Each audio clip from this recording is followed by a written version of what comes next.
Good afternoon, everyone. Welcome. I hope you are having a wonderful festive time. You are with your family. Like them or not, uh, maybe you can find something to learn from. Um, so, real quick, this is the reading of the real story of Thanksgiving. And I got this, it was a tradition for me to listen to it every year as read by Rush Limbaugh. And it wasn't really Thanksgiving if I didn't get to hear it. And we no longer have Rush, uh, but we do have his words. And he was an amazing researcher, and he had his pulse on pop culture. And this is something that was very important to him because he loved Thanksgiving so much. And the stories he would tell and the joy he expressed while talking about Thanksgiving made me enjoy it a little bit more. And I hope that you all can enjoy it as much as he did.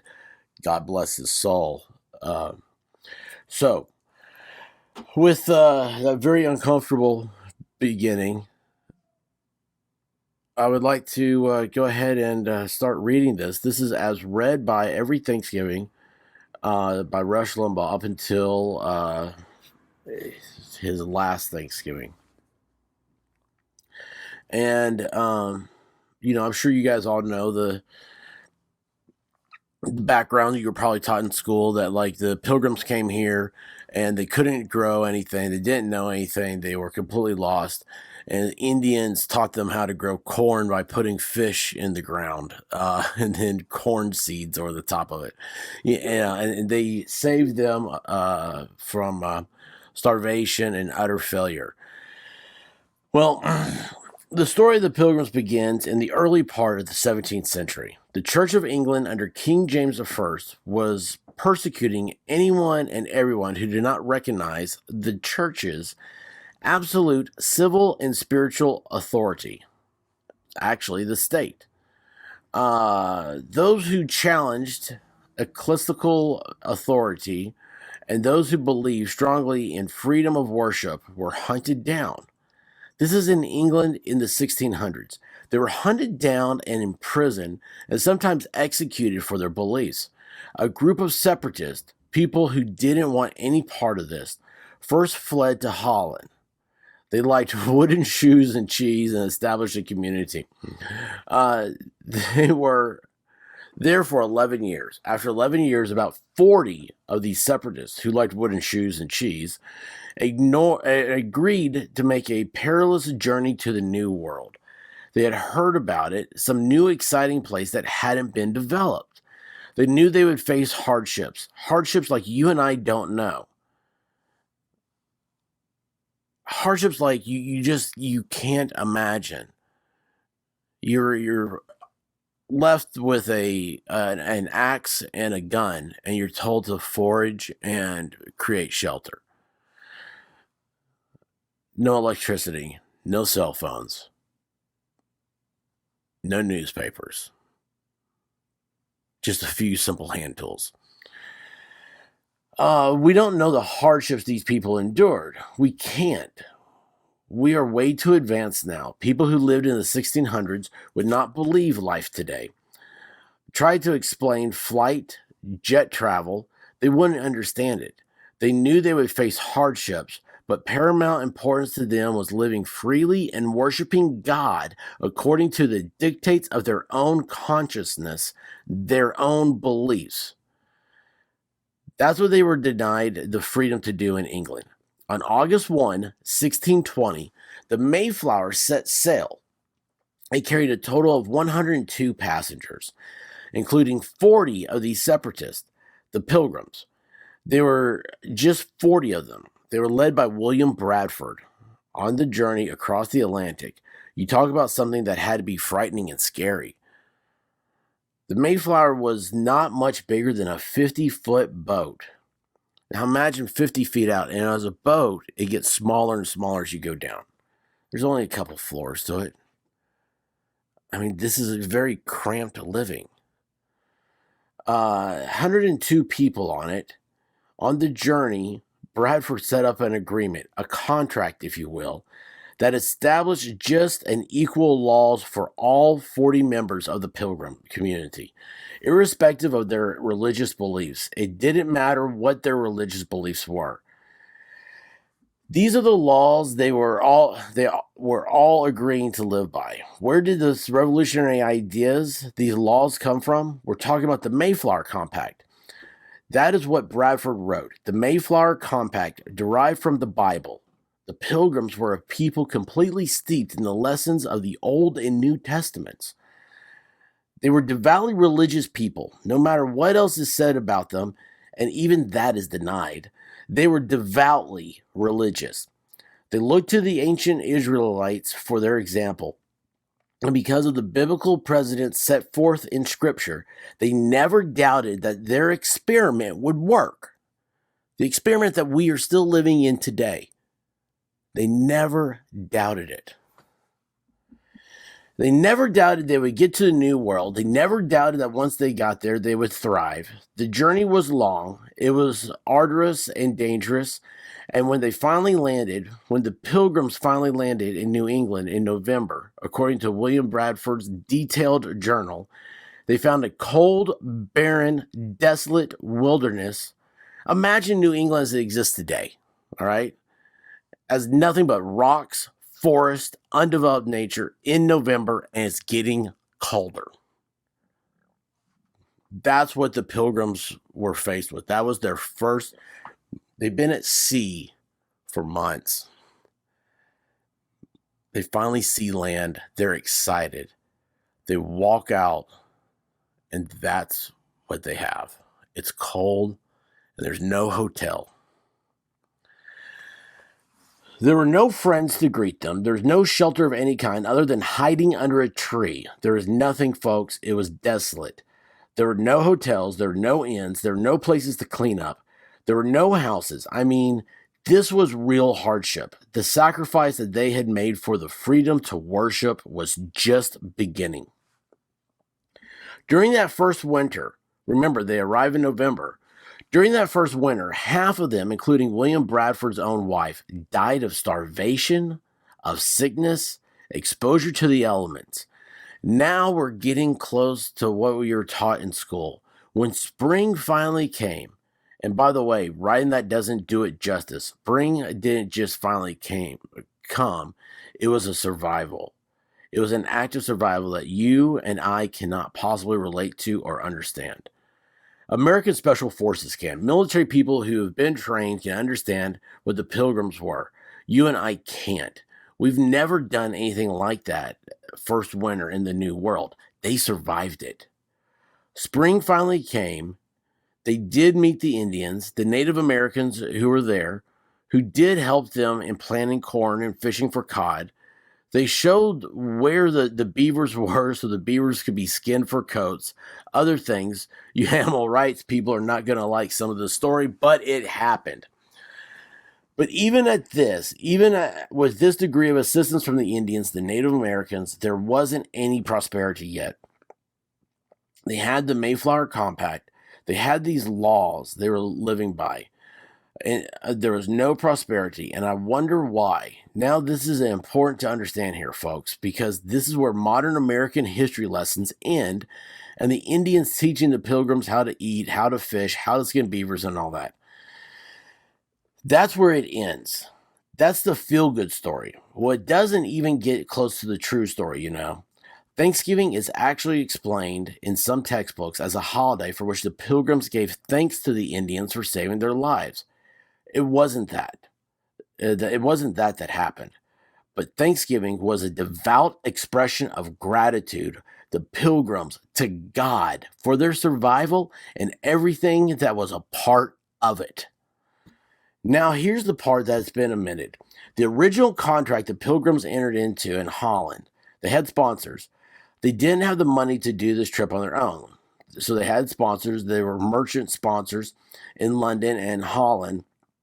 And these merchant sponsors demanded that everything that the Pilgrims produced in the New World would go into a common store, a single bank, if you will, and each member of the Pilgrim community was entitled to one share. So everybody had an equal share of whatever was in the bank. All the land they cleared, all the houses they built belonged to that bank, to the community as well. Sound like anything you guys have heard of before? And they were going to distribute it equally because they were going to be fair. So all of the land that they cleared and all the houses they built belonged to everybody, belonged to the community, belonged to the bank, belonged to the common store. Nobody owned anything. They just had an equal share in it. It was a commune. The Pilgrims established a commune, essentially, forerunner of the communes we saw in the 60s and 70s out in California. They even had their own organic vegetables, by the way. Yep, the Pilgrims, forerunners of organic vegetables. Of course, what else could there be? No such thing as processed anything back then. Now, William Bradford, who had become the governor of the colony because he was the leader, recognized that this wasn't going to work. This was costly and destructive, and it just wasn't working. It was collectivism. It was socialism. It wasn't working. The first winter had taken a lot of lives. The manpower is greatly reduced, so William Bradford decided to take bold action, which I'll describe shortly. William Bradford, the governor of the Pilgrim community, saw that none of this was working. The Mayflower Compact was not working. Giving everybody a single share of stock in the common store and the common bank was not working. Collectivism. It was costly and destructive to the Pilgrims, and it has been to anybody who has ever tried it. So Bradford decided to scrub it. He threw it out and took bold action. He assigned a plot of land to each family. Every family was given a plot of land. They could work it, manage it, however they wanted to. It was if they just wanted to sit on it, get fat, dumb, happy, and lazy, they could. If they wanted to develop it, if they wanted to grow corn, whatever on it, they could. If they wanted to build on it, they could do that. If they wanted to turn it into a quasi-business, they could do whatever they wanted to do with it. He turned loose the power of the capitalist marketplace long before Karl Marx was even born. Long before Karl Marx was a sperm cell in his father's dreams. The Pilgrims had discovered and explained what could only be described as socialism. They found that it didn't work. Now, it wasn't called that then, but that's exactly what it was. Everybody was given an equal share. You know what happened? Nobody did anything. There was no incentive. Nothing worked. Nothing happened. What Bradford and his community found was that the most creative and industrious people had no incentive to work any harder than anyone else unless they could utilize the power of personal motivation. But while most of the rest of the world had been experimenting with socialism for well over 100 years, trying to refine it, perfect it, and reinvent it, the Pilgrims decided early on to scrap it permanently. What Bradford wrote about this social experiment should be in every school child's history lesson. If it were, we might prevent such needless suffering if the true story of Thanksgiving had been taught for years and years and years. So William Bradford, after putting everybody in a common store, the Mayflower Compact, they wanted to be fair. They wanted everybody to have one common share of stock in everything that happened and the Pilgrims produced, and it bombed. It didn't work. There was no prosperity. There was no creativity because there was no incentive. Here's what Bradford wrote about the failure. For this community, so far as it was found to breed much confusion and discontent. They were not happy. In other words, this community was found to breed much confusion and discontent and retard much employment that would have been to the benefit and comfort. In other words, nobody worked, and they all set it up, killed, and discouraged work. There was no need. For young men that were most able and fit for labor and service sat around and did nothing. They should spend their time and strength to work for other men's wives and children without being paid for it. Why should they do that? So they didn't. That was thought injustice. They should not. Why should you work for other people when you can't work for yourself? What's the point? Do you hear what I'm saying, ladies and gentlemen? The Pilgrims found the people could not be expected to do their best work without incentive. So, what did Bradford's community try next? They unharnessed the power of good old free enterprise by invoking capitalism, the principle of private property. All the way back in the 1600s, it was incredible. Every family was assigned its own plot of land, and they could do with it whatever they wanted to do. This had very good success, wrote Bradford, for it made all hands industrious. So was much more corn planted than otherwise would have been. So when profit was introduced and the opportunity to prosper was introduced, it went gangbusters. That, my friends, is the essence of the true story of Thanksgiving. Now, this is where it gets really good, folks, if you're laboring under the misconception that I was as I was taught in school. So they set up trading posts and exchanged goods with the Indians. After they had enjoyed this prosperity, it was not the Indians that brought them to prosperity. It's not said to insult anybody. The Indians assisted in their arrival undeniably. But what led to prosperity for the original settlers was the common store failed. Socialism didn't work. It's when they introduced what turns out to be capitalism. They didn't have the name for it, but when they turned loose individual incentive, keep what you produce, sell what you don't need, it went crazy. It's not something they were taught by anybody by self-experience. It was not the Indians. None of this is said to put anybody down. Now, don't misunderstand. The Indians did a lot of things to help them, which I'll get to in just a second, but it was their own industriousness. They set up trading posts and exchanged goods with the Indians. They sold stuff to them, and those profits allowed them to pay off their debts to the merchants, their sponsors in London and Holland. And you know what? The success of that colony, after they had abandoned socialism and tried what was essentially capitalism, the word spread throughout the old world of this new, massive amount of prosperity that was there for the taking in the new world. And guess what happened? The new world was flooded with new arrivals. The success and prosperity of the Plymouth settlement attracted more Europeans and began what came to be known as the Great Puritan Migration. And all it took was prosperity, and the word spread across the Atlantic Ocean of how there was prosperity and it was there for the taking.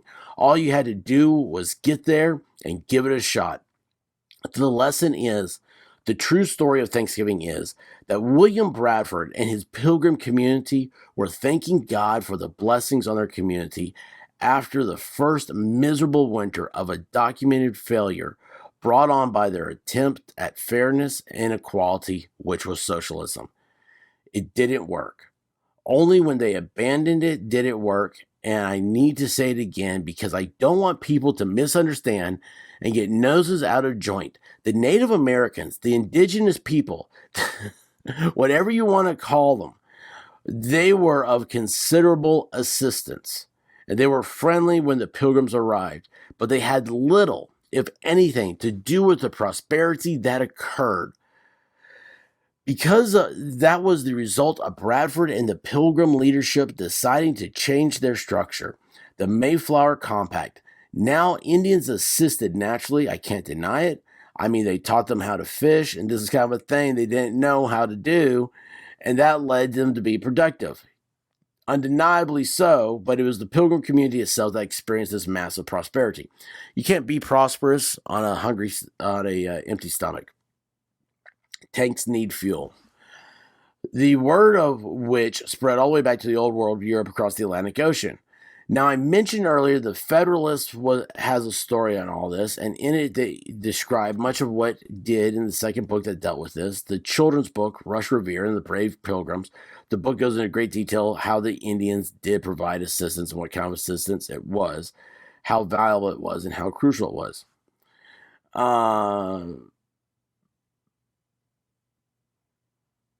During the winter of 1620, only 44 out of the original 102 Pilgrims survived. Can you imagine that? Can you imagine that? Including the first elected governor of the colony, John Carver. And it was an Indian named Squanto came to their rescue. Squanto was no ordinary native.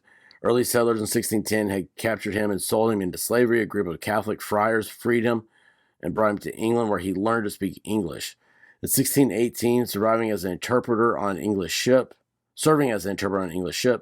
he was brought back to the New World. It was Squanto, who is a famous Native American in his own right in the Pilgrim story. It was Squanto who taught the Pilgrims how to plant and fish, how to skin beavers, and it was Squanto who brokered a peace treaty between the Pilgrims and other Indian tribes. There was more than one tribe of Indians. It was not copacetic. It was not friendly. It was not one with nature. It was not anything like the multiculturalists would have you believe. There were squabbles. There were power struggles, turf battles. It was human. The Indians, the Pilgrims, everyone was scrambling for power, for survival. Survivability was the name of the game, and it was not guaranteed. Now, many of the Pilgrims literally believed that God had sent Squanto to save them. And they believed the Pilgrims believed that without Squanto, they never would have survived or thrived. And they experienced a tremendous harvest in 1621. And that's the big gathering that is taught in the history books. The native Indians and the Pilgrims joined together for a huge feast, which is the foundational story of Thanksgiving story that's taught in public schools. But again, this is not the real story of Thanksgiving. And that's the textbook brand. It did happen, but it's so much more than that. And I love taking the opportunity every year to explain the truth of, especially now given this election's apparently alleged falling out, because even at the Federalists, this is so great that the story is spreading. One of the most important legacies of early settlers is their experiment with socialism in the 1620s, and it didn't work. Private property rights and personal responsibility, two pillars of a free market economy, saved the Plymouth colony from extinction and laid the economic foundation for a free and prosperous nation, which we all enjoy today. And that is the true story of Thanksgiving, and that's how it should have been shared with you every Thanksgiving.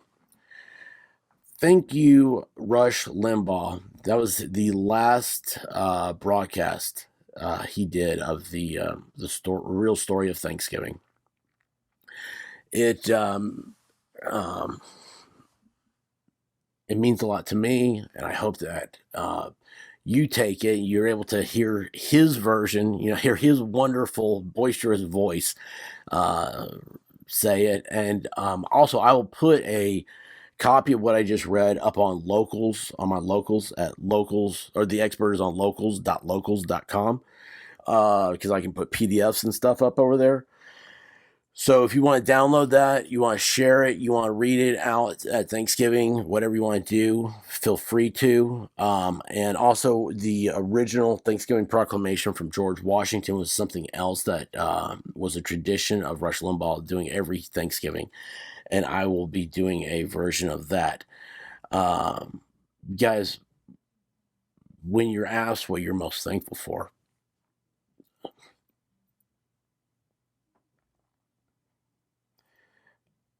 you should be thankful for America.